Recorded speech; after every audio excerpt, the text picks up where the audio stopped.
Després d'uns primers minuts d'igualtat, el comandament del partit va passar a ser del Badalona, que tot i així no va disposar de grans ocasions. El perill va venir eixuts des de fora l'àrea. La jugada més clara del primer temps va ser un llançament de falta de Pellegrí, que es va estavellant al pal de la porteria de Wilfred.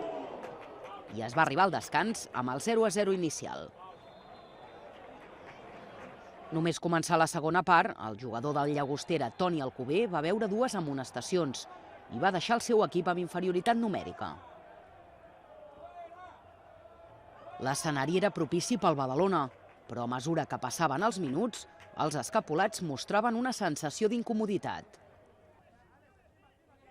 I els gironins, molt ben armats a nivell defensiu, van sorprendre. Aimar va fer una gran jugada, que va culminar ell mateix després d'una paret a la frontal de l'àrea. El 0-1 va acabar de desinflar els badalonins, que en cap moment van trobar la profunditat i ja no van saber crear cap ocasió per, com a mínim, poder empatar el partit.